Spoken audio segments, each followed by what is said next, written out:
Hello, everyone. Thank you so much for joining us this afternoon. We will get started shortly. Hang tight.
Welcome, everyone. Thank you for joining us for today's Solidarity Minnesota webinar.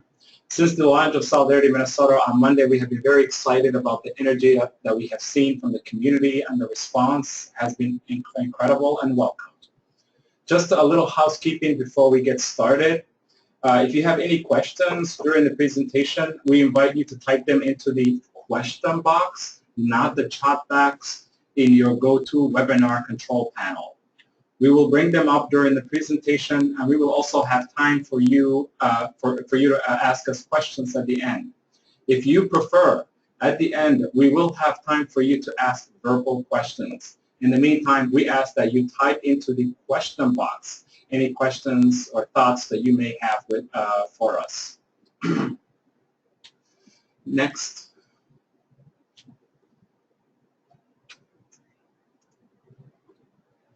So today, what we want to do is we want to briefly, this is going to be briefly what our focus is going to be for today.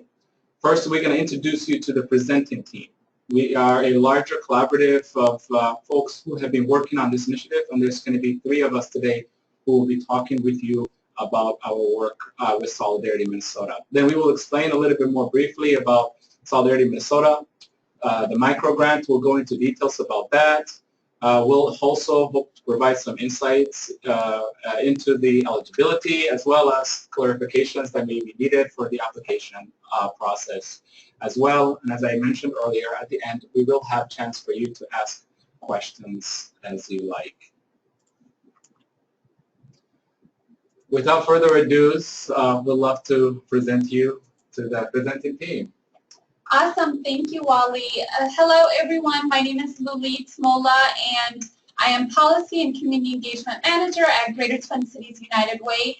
I am so excited to be working on the Solidarity Minnesota initiative because I know what great work is being done in the immigrant and refugee communities in our state. So it is exciting that philanthropy will have an opportunity to support folks as we create or find solutions for communities that we all care about. Hi everyone, and I'm Awali Osman. I'm a Community Innovation Associate here at the Bush Foundation. I am particularly interested in really supporting community problem solving in community, and particularly a community problem solving that centers those most affected, and that thoughtfully also engages the relevant key stakeholders that may be needed to have that, the outcomes that we hope for in the future. And I'm Allie Larson. I'm a program manager at Greater Twin Cities United Way with Lulit. In that capacity, I manage our portfolios in legal aid and independence, and then newly I'm the project coordinator for this Solidarity Minnesota team. So you'll see my name, email, and phone number referenced quite frequently, and I hope you will take that frequency as meaningful. I want to connect with you and hear from you and provide any support and feedback I can. I'm very privileged and honored to be working on the Solidarity Minnesota team. I come from a legal background. I'm a lawyer, and so it's very meaningful to me to get to engage in work supporting immigrant and refugee communities in our state right now. I'm also really excited about the fact that so many philanthropic teams have come together to support Solidarity Minnesota. I think it showcases a new lens in which philanthropy is trying to engage with, reach, and innovate together with resilient communities. And as you know, Solidarity Minnesota is a collaboration of Minnesota foundations that are aligned in our commitment to community. Some of those foundations include the Minneapolis Foundation and all the other foundations that are listed in the PowerPoint and also in all of our communication channels. Motivated by the core principles that strengthen the fabric of our society, we are compelled to uphold values of inclusion, equity, and democracy. Together as funders, we seek avenues to advocate for the prosperity, safety, and inclusion of our immigrant and refugee community, refugee neighbors, friends, and family.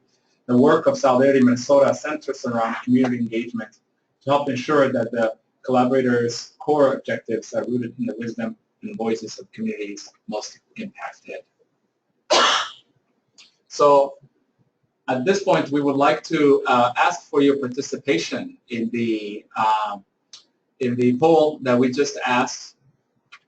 If you have a relationship with any of the funders, if you could and select yes, no, or I have not, or I don't have a non-funding or have a non-funding relationship.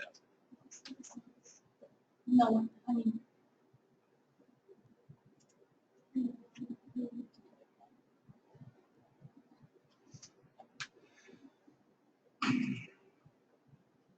Yes, so on your webinar screen, you should have an opportunity to, under polls, answer the question. Yes, and actually we invite you to answer the poll question, and we will come back for it at a later time, and please participate as you are able.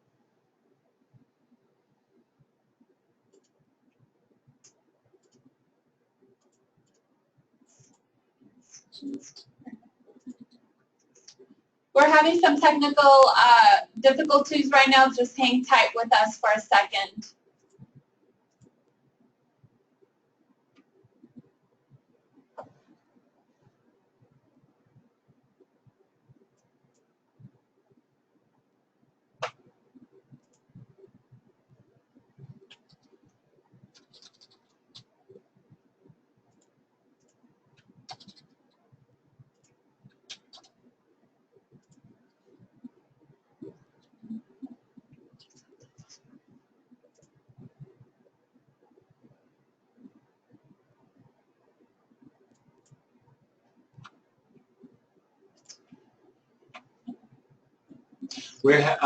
If you can hear me, we actually have some technical difficulties in uploading the polls section, so that's all right. We will move on from this section. And now I would like to invite my colleague who will be presenting to you a little bit more details about the micro grants. Great. So this is Allie speaking. Again, as the kind of project coordinator on behalf of Solidarity Minnesota, I just wanted to walk you through some of the details about our micro grant opportunity that we launched on Monday. We're thrilled to be offering this as a grant opportunity for both nonprofits and for individuals or community organizations that are sponsored by a fiscal sponsor. As you can see, our investment total will be $100,000 at this time, and the grant amounts will be individual grants of $2,500. We're working on granting just one grant per organization or individual at this time. That, however, would not relate to fiscal sponsors who may be fiscally sponsoring multiple different individuals or organizations. We are seeking applications from Minnesota-based organizations that are supporting immigrants and refugees in Minnesota. We are anticipating a statewide impact, so all organizations and individuals supporting immigrants and refugees across Minnesota are welcome to apply.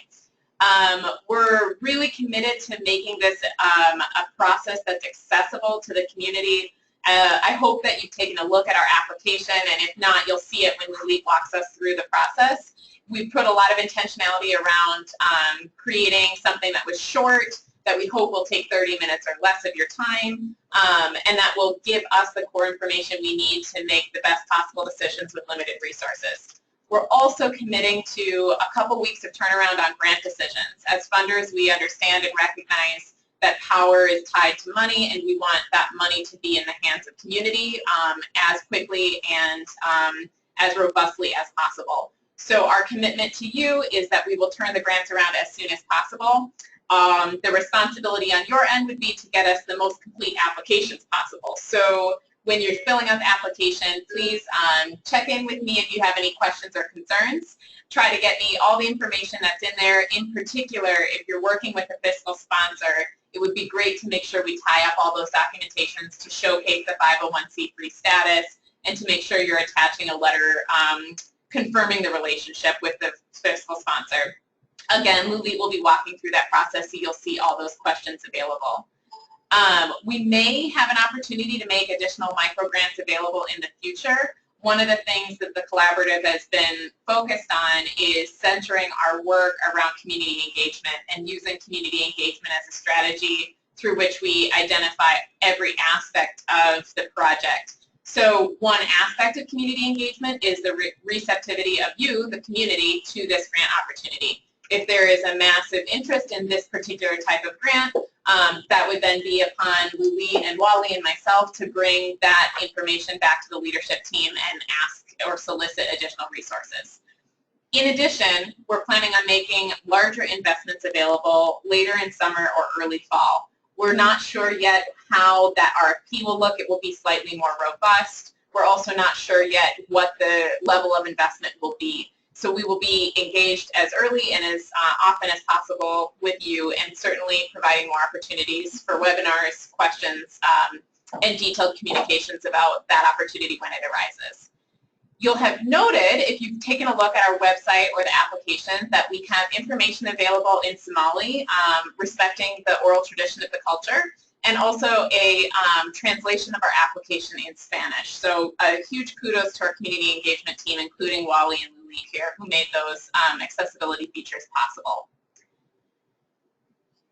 I will just add that the video in Somali and the translation of the application in Spanish is the beginning of how we are working to create this opportunity as accessible as possible for communities. We recognize that there are multiple immigrant and refugee communities beyond the two listed in Minnesota. So we are being creative in the way we reach communities and we share this opportunity, and more information on that will be shared.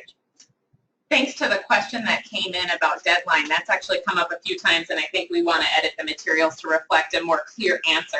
There is no application deadline at this time, so the question that came in was phrased exactly correctly, which is that we're planning on accepting applications and making decisions on a rolling basis. So of course what that means is if you get your application in early, that's probably best, but I would say, honestly speaking, early means within the next couple of weeks. It certainly doesn't mean within the next couple of days. Our plan is to begin our panel review of the applications next week, and we'll make decisions again until the investment opportunity has been depleted, which is $100,000 or most likely about 40 grants. In the eligibility slide that's now in front of you, you'll see that we're working with 501c3s. So we can either fund organizations who can demonstrate their 501c3 status or demonstrate fiscal sponsorship by a 501c3. I invite you to contact us with any specific questions about fiscal sponsorship. There are also a lot of resources online. We also wanted to keep the eligibility requirements fairly broad. So you'll see we are mostly focused on showcasing direct support of immigrants or refugees and or asylees in the state of Minnesota. As I mentioned on a previous slide, we are intentionally a statewide funder, which means we are focused on both the Greater Twin Cities region and rural Minnesota. We highly encourage applicants from across the state and hope to support the diversity of immigrant and refugee communities that exist in Minnesota and make our state the amazing state that it is. We are very excited to hear from organizations, leaders, and initiatives led by immigrants and refugees. And we are welcoming questions about eligibility. Lulith's amazing slide says, which you probably are, because we do have an intentionally broad eligibility standard. So please consider applying if you have any questions. I'm also happy to chat with you on the phone, by email, or otherwise if you'd like to chat through eligibility requirements before diving into the application. So what are some examples of what this grant could support?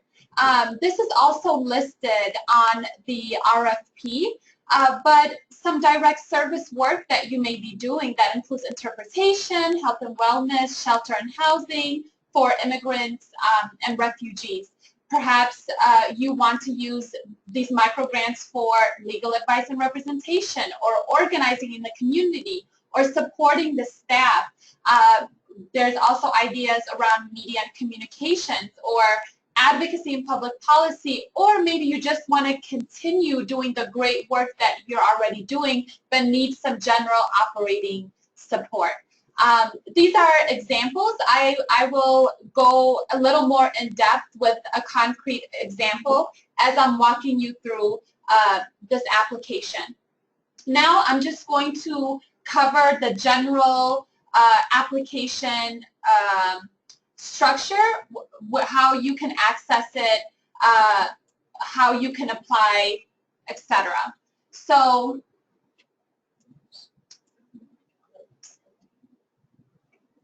yeah, just 1 second.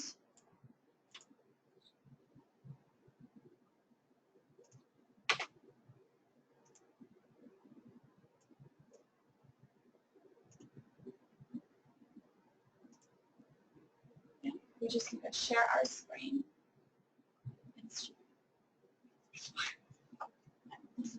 Okay, great. So now you should be able to see the solidaritymn.org screen that I have pulled up. If you cannot see it, please feel free to let us know. When you go on to solidaritymn.org, you'll see some general information about the initiative. You'll see a section that says apply for funding. You'll see the video that Ali referenced in Somali earlier. You'll see an opportunity to donate and our partners listed. The way you want to access the application is by going to apply for funding and then clicking on the link that says click here to enter the application. So when you click on that link, you'll be directed to the United Way grants portal. Here, again, you'll see information about the Solidarity Minnesota Initiative, the participating foundation, the infrastructure, and the eligibility, and again, Ali's contact information along with our IT help desk. Feel free to use both contact information freely if you have any questions or need tech support. And just to clarify, when you're moving from the Solidarity Minnesota webpage to the United Way grant opportunity, the United Way opportunity comes about because United Way is serving as the fiscal sponsor for Solidarity Minnesota. So this is a collaborative pool of many different organizations who are contributing time and resources to the effort. United Way is hosting the grant portal, so that's kind of why you're navigating between those two versions of funding relationships. Thank you. So you are on this page. You have two options. If you have a relationship with the Greater Twin Cities United Way, you've applied for funding before, or you're currently a grantee partner, then you click on the link that says for users with current access to United Way's grant portal. When you click here to begin an application, you will see an opportunity to log in. You already have a username. You already have a password. If you forgot, click on this link that says forget username or password. If you are new, as in you don't have a funding relationship with Greater Twin Cities United Way, you haven't applied for funding within the last couple of years, you will click on the link that says, for new users of United Way's grant portal, click here to request access to our online grant system. When you click on there, it's loading. You will see a form to fill out that includes your name, your organization address, telephone, and then down here, your email. This will prompt our tech team to send you a login and password so that you can have login information to access this application. Usually, the turnaround time is 1 to 2 days. However, Tom, our fantastic IT guy at United Way, works around the clock to make sure that you are not delayed. So for this sample demonstration, when I asked for access, he was able to approve me within a couple of hours. So if you have a delay greater than that, do contact Allie and let her know. One thing that I'll add to that too, we've heard from a couple of early applicants that when you submit for a username or password, depending on the browsing experience you're using, whether it's Internet Explorer or Mozilla or other, it might open to a blank page and suggest that you don't know, did my application go through, am I going to get a username or password? Yes, the answer is yes. It just depends on your browsing experience whether you get the pop-up notification that we received your request and we will be following up within the next couple of days. So that brings us to the follow-up email that Lulit has now opened. Yes. So when I, as a new user, requested a username and password from United Way, I got this email from support@gtcuw.org that said, here's your username, here's your password. To apply for grants, proceed to this link. Okay? So then I would click on this link, and you are redirected to the link, which is the United Way portal to apply for applications. I would then enter my username and password and click login. So let me just do that really quickly to show you each step. While Lulit is logging in, I'll just answer one of the questions that popped up. Yes, this webinar will be made available as a recording, so you can share it as often and with whomever you like. We will be posting it on the website once it's concluded, and we definitely encourage views and shares. Thank you. So now it is logging in.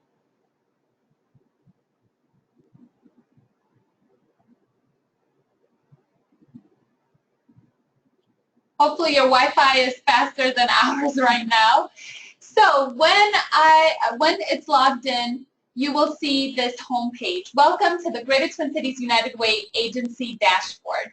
And right away, and on this home page, you will see some United Way staff contacts, if you need some operations or technical support. And you will see the under available RFPs, the Solidarity Minnesota application. So I would click here, and you would start a new application.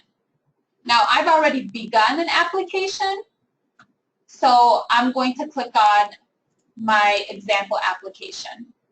And for the webinar purposes, I created an example application under the name Coalition for Black Immigrants. And this is just to demonstrate to you perhaps what kind of group might apply, what kind of content they may apply funding for. This does not mean that Solidarity Minnesota only supports this type of group. It's just an example. So please take it as such. So name of application, Coalition for Black Immigrants. So I would, again, type the group name for which I am applying, my name, my title, my address. Yes, last name. I apologize. Last name, phone number, address, Am I applying through a fiscal sponsor? So if I am already a 501c3 nonprofit organization, I would say no. If I am an initiative that has just risen or an individual seeking a grant for a project that I am doing, I would need a fiscal sponsor. So if I was that, I would say yes, and then we ask for information about your fiscal sponsor. We also ask for special documents if you are applying through a fiscal sponsor. That includes a letter that verifies your relationship, an IRS letter of determination, or audited financials or 990, and your annual organizational budget. If you have any questions about any of this, do contact Allie. And then down, the application asks about your organizational information. Do you identify as immigrant or refugee-led? Yes or no. So if the majority of my board or the leadership of this initiative identify as immigrants and or refugees, I would say yes. If not, no. Again, we encourage folks impacted and leading this work to apply, but that does not mean that this work is limited to only those people. And then for individuals, you would do the same thing. And then we ask just generally, what are the identities, experiences, and geography of the community you plan to serve with this grant? So for the Coalition of Black Immigrants, I said Black immigrants and statewide. That would be enough, but perhaps you would want to say refugees or asylum seekers or you know, other or rural Minnesota Latino immigrants. Again, these are just this is just a way for us to get a sense of the populations you will cover. This is an example. Your descriptions may be and is welcome to be different than this. And then let us know if you have a funding relationship with the participating foundations. This, again, is not positive or negative. It will not deter you or make you more likely to receive funding. We just want to track who we have new relationships with and if our current grantee partners are applying for this grant. So for this example, I just checked Headwaters Foundation for Justice. You are able to check whomever is appropriate. And something very, very important, we strongly encourage you to save your documents as frequently as possible so that you do not lose the information that you're working on. So what is the proposed project focus area? These are some of the things I listed earlier as examples of projects and or work that you may be seeking Solidarity Minnesota microgrants to support. It is not limited. If it is not listed here, please click Other and let us know. And then the narrative description. Provide a brief summary of your organization or your project or your initiative's mission as it relates to immigrants and refugees. A paragraph is just fine. So because we can't see what I wrote in here as the box is limited, I just put it in a Word document so you all can see. And we'll read through Lulith's beautiful example. We have experienced a few kind of visual technical challenges with the text box. Even though we couldn't see the whole paragraph on the application, please know that from the back end, our operations systems receive the full content. If you're nervous about anything, I also would willingly accept verbal or written summaries that you email to me, and I could attach those to your application. But know that our tech support team can see the full paragraph even though we're not seeing it in front of us as we're typing it. Thank you, Allie. So for my example, please describe your organization initiative. As you can see, just simply, I said we are a group of community organizers from various fields. We recognize that Minnesota holds some of the largest Black immigrants in the country, fastest growing groups in the U.S. Black immigrants face unique circumstances that are left out of the discourse. We have come together to map out work being done, coordinate solutions, and build community. So we really put some intentionality behind making this application as accessible and easy as possible, because we know that you're busy. We know that you are responding to many calls for help, for assistance, especially in this time. So a paragraph of who you are and or what you do, a few sentences would be great. Second, how will you use this micro grant of $2,500 to support immigrants and or refugee communities you serve? Again, a paragraph or two would be great. There isn't the right length, as long as you are communicating to us the work you envision doing with the $2,500 you may get. So I put some examples down here. The Coalition for Black Immigrants in Minnesota is hosting a retreat for Black immigrant rights leaders.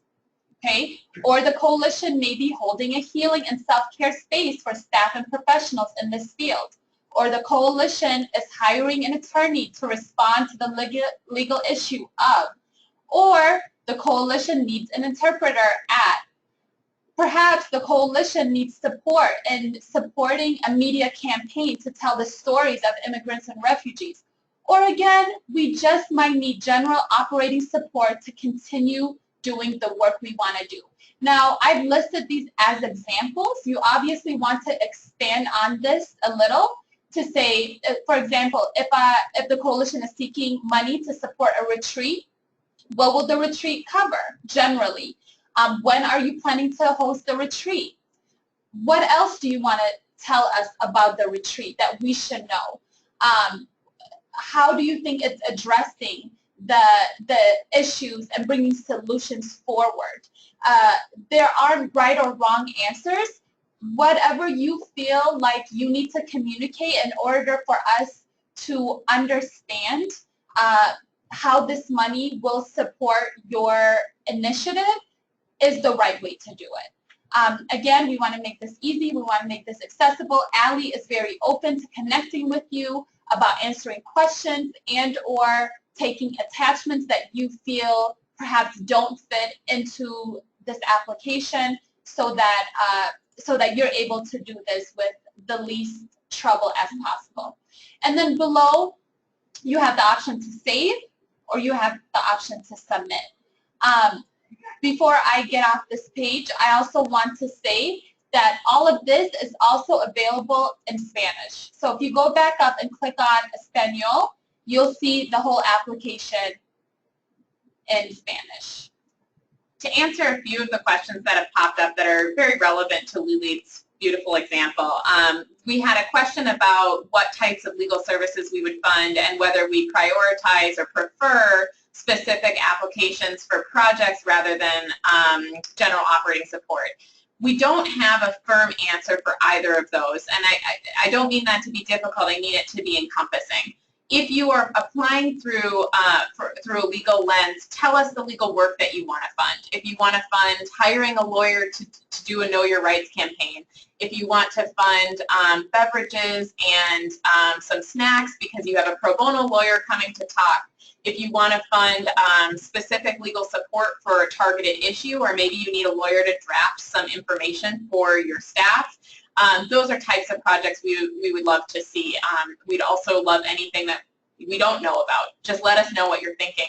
I'd say the same applies for the general operating support. We want to be encompassing, and we understand that not everything is a project. But if you are applying under the general operating support, tell us what type of continuation the funds will help you achieve. So if the general operating support is meant to enable you to keep doing good work you're already doing, tell us a little bit about that good work that you're already doing. We also had a question about eligibility and whether or not getting a $2,500 grant would make you ineligible for the larger investments we plan for later this summer or fall. That is not the case. You are eligible for both the micro grant and for the larger grants later in the summer or fall. Thank you, Allie. And if you are seeking fiscal sponsorship, so let's say one organization is a fiscal sponsor for multiple initiatives that may not have a nonprofit status of their own, that organization is able to apply multiple times. Allie will say a little more about this. in the next slide, but the group of reviewers and participants in this initiative from our side are diverse and engaged in community. So we always have your best interest in mind. We understand that things are not in black and white, but they are multicolored and complex.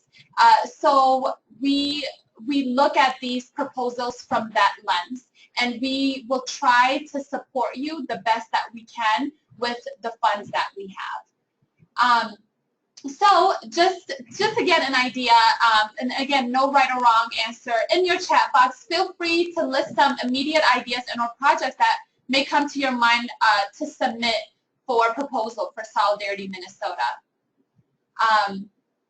That maybe we haven't listed, or the ones that we listed that you're thinking about applying as we are going through these slides.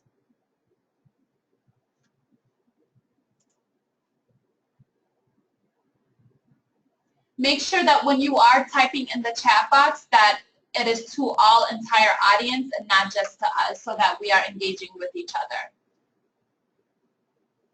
Okay. Yep. So what happens once you have submitted an application? As we mentioned at the very beginning, we're really committing ourselves to be responsive and quick with our responses. So first, thank you for taking the time to apply. We know that you're busy. Our vision and our community engagement has taught us, and our personal experience has taught us, that you're working around the clock to meet the needs and support the assets of your communities. So thank you for taking time out of your day to apply and engage with us and with Solidarity Minnesota. Know that our diverse review team is hard at work. The reviewers include staff members from several of the participating foundations, and they've committed to reviewing the applications on a weekly basis so that we can make quick decisions. We're hoping to make decisions with the weekly beginning Monday, May 22nd. And if your program is selected, we will be in contact with you to get an IRS Form 990 for your organization or for your fiscal sponsor. So know that in order for us to get the money out the door, we'll need that quick response about that form from you. So if it's easier for you, you can go ahead and start gathering that now in preparation. But otherwise, we wanted to make you aware that it will be the next step. If your application is complete, you can expect funds to be distributed within 2 weeks of your application decision. It may even be faster than that, but we're committing ourselves to a reasonable timeline. And if your application is not selected, we will let you know as soon as possible, hopefully within a week or two of receiving application as well. I'm not sure if a question will pop up about this, but just in case, if your application is not selected, you are certainly eligible to apply again. You are also eligible for the larger rounds of investments we will be making later in summer or early fall. Thank you. And then just to answer some questions that have popped up, for a direct service request, do you have an expectation for a number of people to be served? No. So to go back to the example I used with the Black Immigrant Coalition, if the coalition is planning a retreat for 10 leaders, obviously that's 10 people that will be served with the funds. However, if you are doing a media campaign of storytelling, you are aiming to reach more people.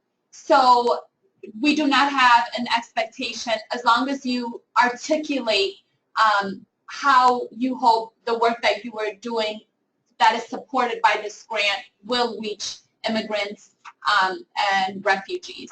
One thing I'd add to that too, Lily, is this idea that if you did have a retreat, in your example, you maybe have 10 people that you know will be attending the retreat, but you probably have a lot that you could tell us about the impact of those 10 leaders and developing their leadership and their impact as it broadens to the whole community. So our understanding is that when you support 10 leaders, you are supporting entire communities who are targeted and impacted by the efficacy of those leaders. So we know that the numbers can be more meaningful than what you see on a page. And we welcome that kind of detail if you have time to provide it in your application. It will help us with our review. Thank you, Allie. And I have another question for you, actually. Alyssa asks, are there any restrictions on the time frame of requests? For example, if our fiscal year is from June 1st to July 1st to June 30th of next year, can we ask for something for next fiscal year, or are you looking for the projects to be implemented and completed ASAP? That is a great question. We are hoping that the funds will be used quickly, but they do not need to be used ASAP. So I think it would be perfectly appropriate to request funds that won't be used until June or July of this year. We are hoping that the funds will be used by the end of the year. Thank you. And then you all have asked how soon are grant awards, how soon do grant awards need to be spent? And I think Ali just answered that question. If your application is not selected, will there be an opportunity for feedback that might help with the later application, Ali? Yeah, absolutely. I think it will be kind of case dependent. So there will be probably times just based on the number of applications where we send the notification about selection or non-selection. And there will be some applicants, I assume, who will take that and not want to engage further. For those who want direct feedback, I would encourage you to just ask us that question. We are more than happy to provide some insights as to how the decisions were made and what might be a more competitive application in the future. Thank you. And then let's talk a little about grant reporting process.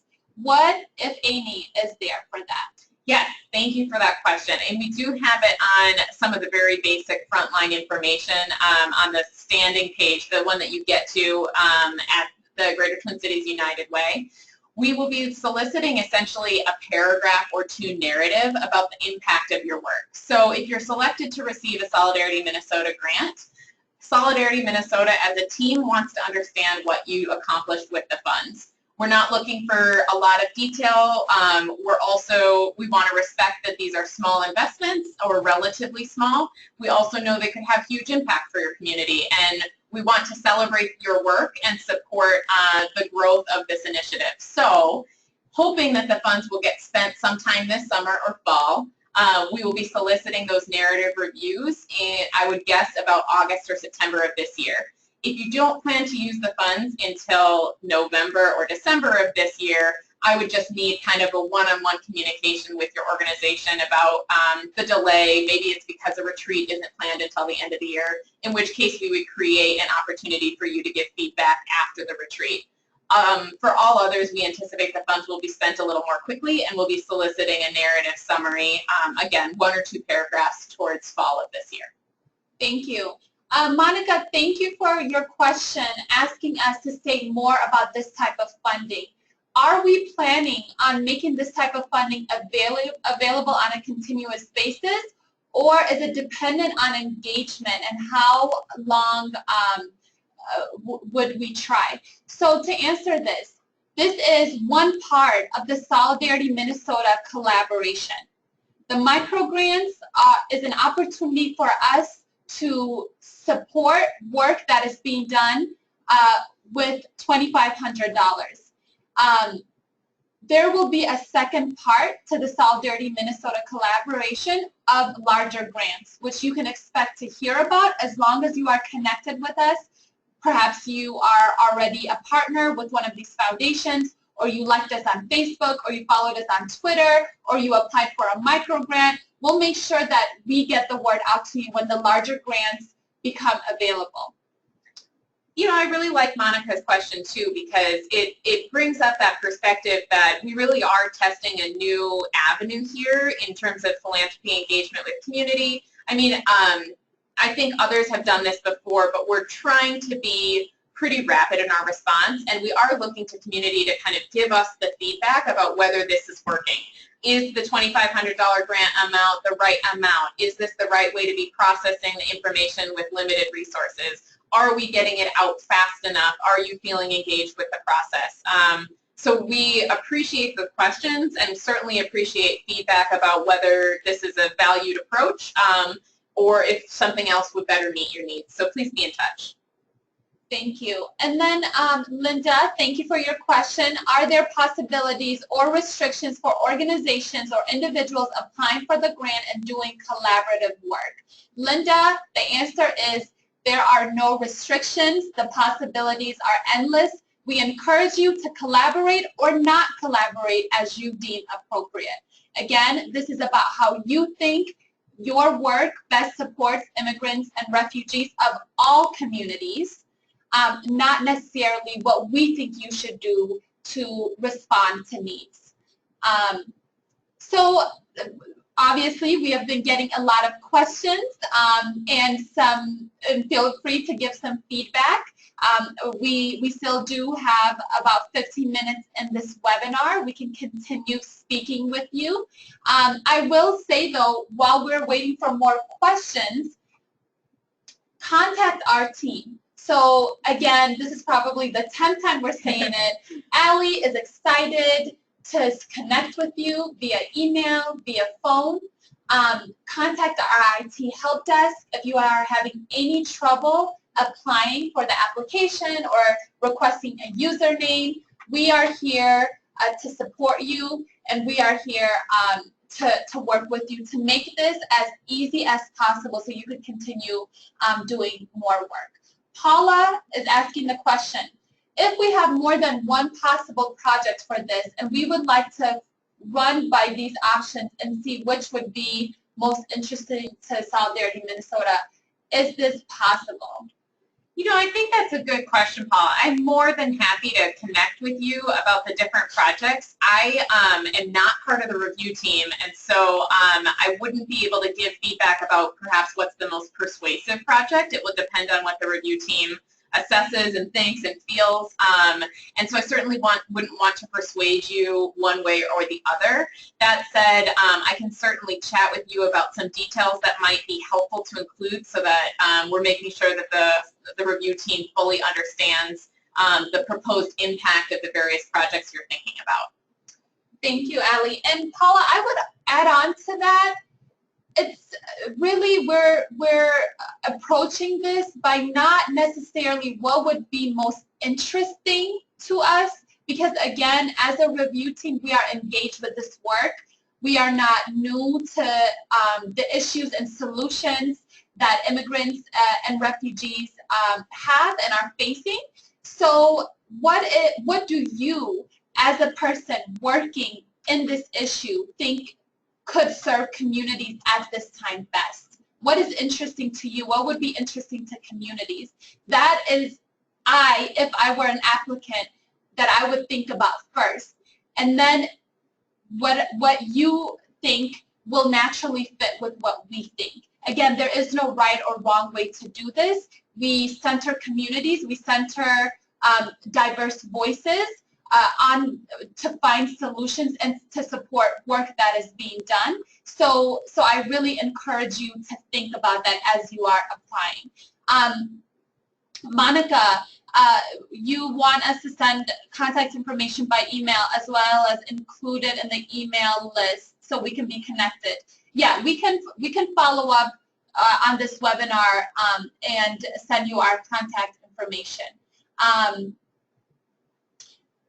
So the main email that we are sharing with you is Allie's email.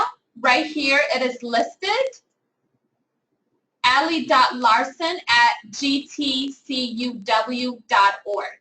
So if you have content questions around this application, around what is eligibility, or you want to connect with Allie on this, please do email her. We hope that satisfies your question about an email. One of the things too with using my email for everything is just to kind of make sure we're consolidating community feedback and questions and making sure one person is kind of fully tasked with responding quickly and thoroughly to your questions. If you love hearing Lulit or Wally's voices and want to connect directly with them, I would be more than happy to provide their information. So don't feel like I'm the only avenue, but I'm kind of the first point of contact so that we make sure we've always got someone staffed to answer your questions quickly. Awesome. So we still have some time if you have questions and or ideas. So we did get some ideas for what you all may be applying for, and they seem really cool. Some folks said family preparedness and workshops for undocumented folks, some financial education seminars, developing outreach and training materials around immigrant workplace rights, assistance. There are limited mental health services for people suffering trauma in light of the current immigration environment. We have housing assistance for secondary immigrants into Minnesota. Again, these are all great ideas and would certainly be eligible to submit for funding for micro grants in the Solidarity Minnesota initiative. Ali or Wally, as we're waiting for more questions or feedback, if you feel like we are missing something or you would like us to host even a webinar or some type of informational on another subject, please do chat with us if you don't, or email Ali afterwards to let us know what's on your mind. Do you all have more content, ideas, things you want to share with the group? No, we're so glad that you could join us. I think that we have been able to provide most of the information during this webinar, but also we have did our best to also make that information available in all the various communication channels that we're using in the web, on Facebook, and all other social media accounts. So I'd like to reiterate some of the main points have already been shared. We are here and available, and we're here in support of some of the works that you're doing and showing up for advancing the needs, particularly of our refugee and immigrant communities. Awesome. Remember, this webinar is recorded and will be on the solidaritymn.org website. We'll also tweet a link and put it up on Facebook so that you have access to come back to it or share it with other people. And we want to thank you for joining us today. And we want to thank you for all of the work that you are doing on the ground to support all of our communities. And we look forward to engaging with you further. Thank you. Thank you. Have a good time. Have a good day.